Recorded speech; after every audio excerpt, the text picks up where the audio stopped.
Mellow greetings, everybody. My name is James. I am from the internet, and today we are going to be talking about building wealth.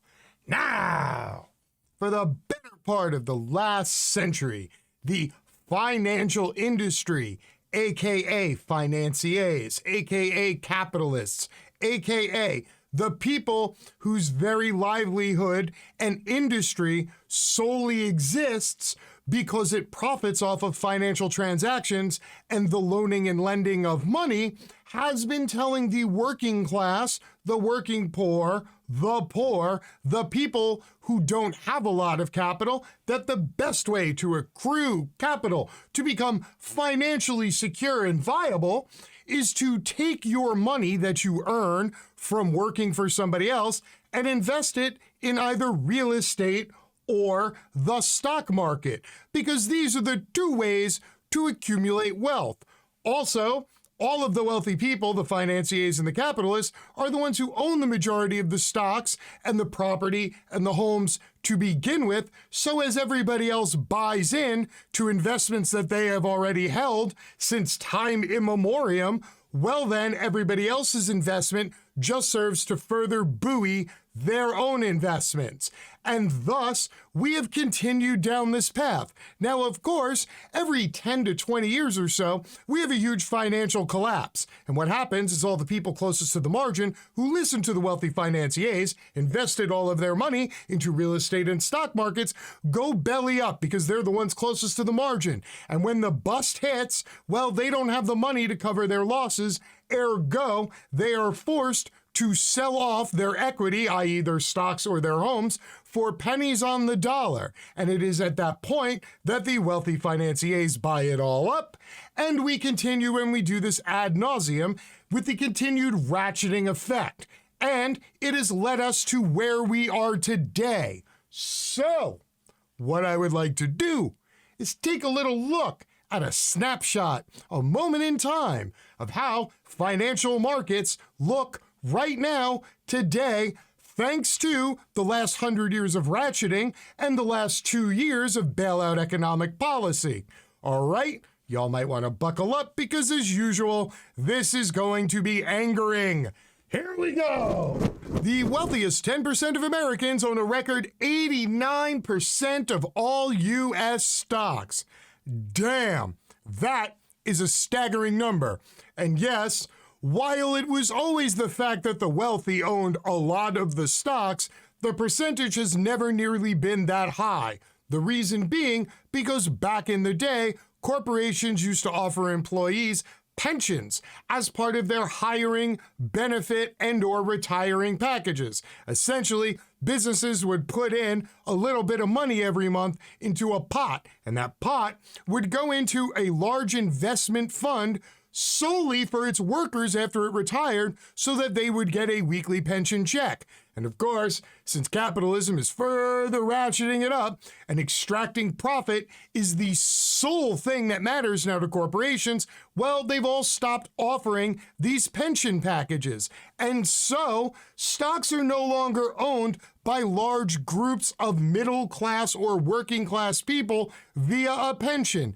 Now, almost all the stocks are owned by the people who have almost all the money. The wealthiest 10% of Americans now own 89% of all U.S. stocks held by households, a record high that highlights the stock market's role in increasing wealth inequality. The top 1% gained more than $6.5 trillion in corporate equities and mutual fund wealth during the COVID-19 pandemic, while the bottom 90%, you know, us, added a measly $1.2 trillion. According to the latest data from the Federal Reserve, the share of corporate equities and mutual funds owned by the top 10% reached the record high in the second quarter, while the bottom 90% of Americans held about 11% of stocks, down from 12% before the pandemic. In other words, after a year and a half of hearing that, oh no, giving all the poors this free money will just make them lazy and entitled and they'll just be worth more money even though they didn't work because, again, we're just giving them free money. Well, it turns out that the amount of actual wealth, especially resource-based wealth, i.e. home ownership and stock ownership, has actually declined for the rest of us during the pandemic, even though we were getting all that free money, right? It's almost as if all that free money that people were getting was solely given to them so they could take it and give it to their landlords or their banks or their bill collectors. And all of those people just took all that money and bought themselves stock. In a different angle, in a different country with different players, we would look at this as money laundering. But here in the United States of America, we just call it capitalism. The stock market, which has nearly doubled since the March 2020 drop and is up nearly 40% since January of 2020, was the main source of wealth creation in America during the pandemic, as well as the main driver of inequality. The total wealth of the top 1% now tops 32% of all net resource wealth, a record according to the Fed. Nearly 70% of their wealth gains over the past year and a half, one of the fastest wealth booms in history, came from stocks. Quote, the top 1% own a lot of stock, the rest of us own a little. Well, to be fair, most of us own none, but if you take all of most of us and combine it, then I would guess maybe a few of us own some, and if you stretched it out, you could legitimately say that all of us combined do actually own a little stock, literally. And now that we have identified the problem, let's take a look at what caused and exacerbated this problem to go from some shit that was going on to the shit that's literally going to turn the rest of us into peasants, serfs, plebes, and indentured people. Stocks hit a 70-year high as a share of household financial wealth.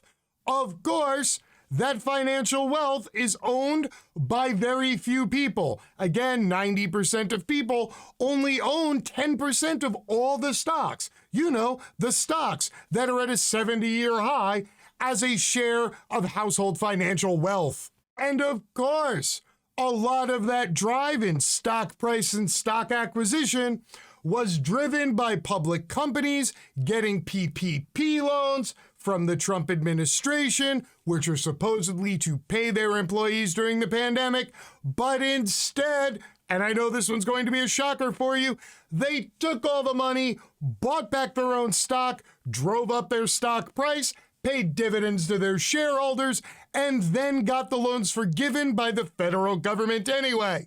Again, this used to be called money laundering.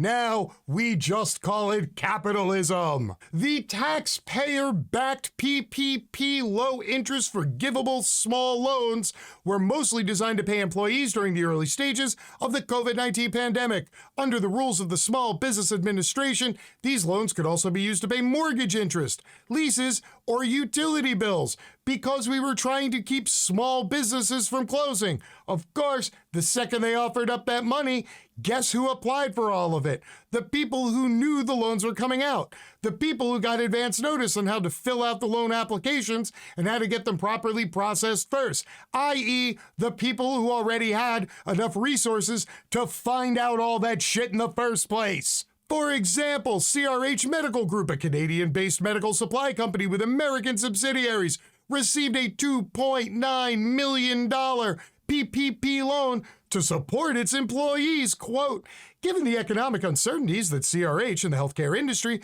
were facing in March and April when CRH's loan was applied for and used, these funds were necessary to support the ongoing operations of CRH, to retain or rehire its employees as contemplated by the loan program.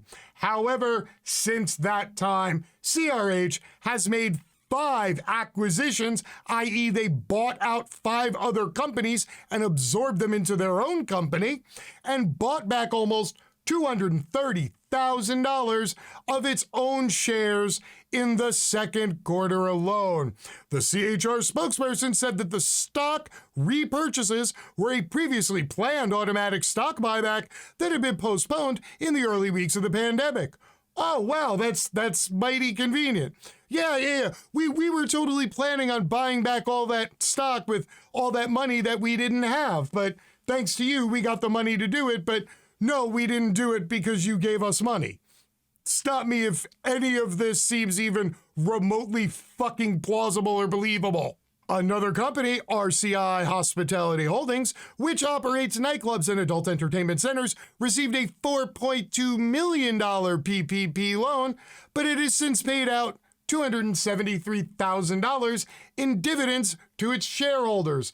Also, fun story, y'all know that entertainers at adult nightclubs, the people who generate most of the cash and most of the sales, yeah, they're independent contractors.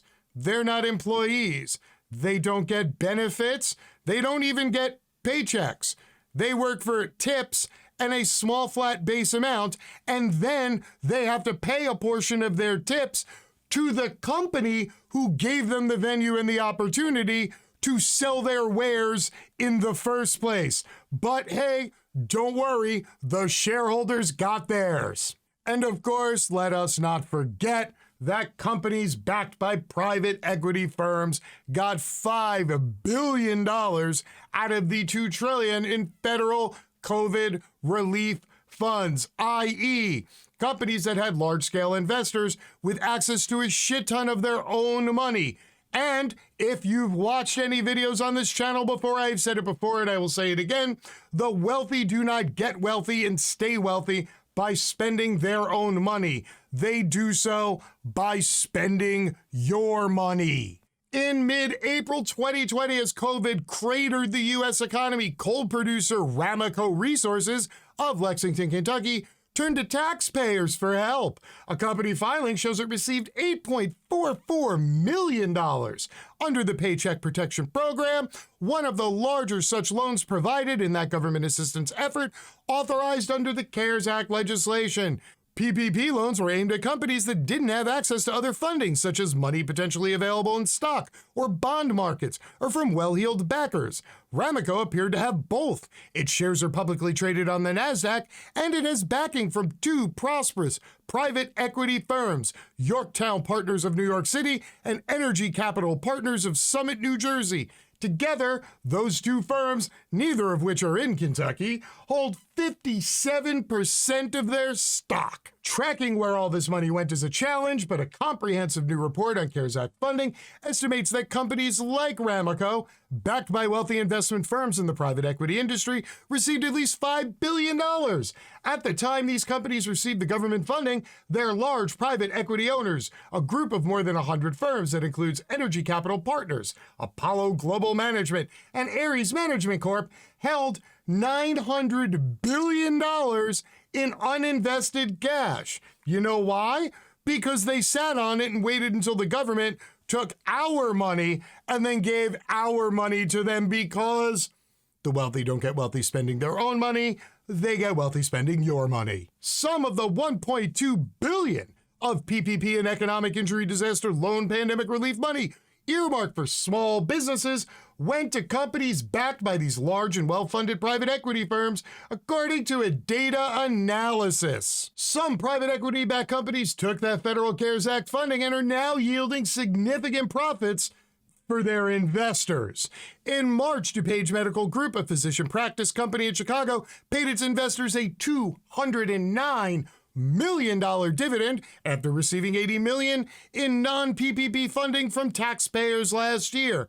And a recent sale of LifePoint Health, an Apollo-backed hospital system that netted more than $500 million in non-PP funding, generated $1.6 billion in profits to their investors because they were propped up by taxpayer money. So what does this mean for you, the average viewer at home, the fellow member of the working class? Well, number one, it means that absolutely nothing has changed. That still, those with power become more powerful, those with wealth become wealthier, and the rest of us become more downtrodden. Every once in a while, the wealthy and the powerful will include us in their financial antics, so that we can get a taste of the good life before The market mysteriously crashes. We lose everything. And then the wealthy get to buy it back for pennies on the dollar. And God forbid that doesn't happen every 10 years or so. Well, then they can just put their hand out to the government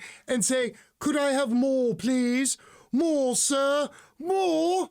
And then promptly pay their employees jack shit while giving huge quarterly dividend checks to their investors, because the investors always get paid first and you get paid last, even if the investors are propped up with your money. And the second thing that this means, unfortunately, is that the cycle is going to continue on unabated.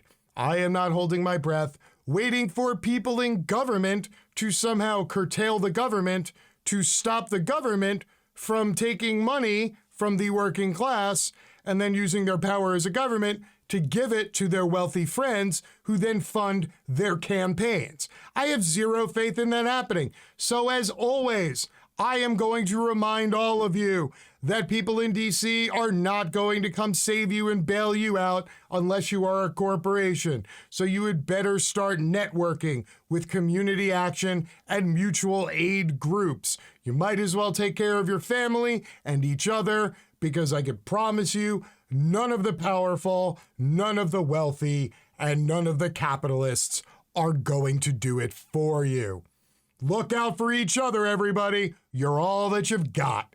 Until next time, my name is James. I am from the internet, and I am out. Peace.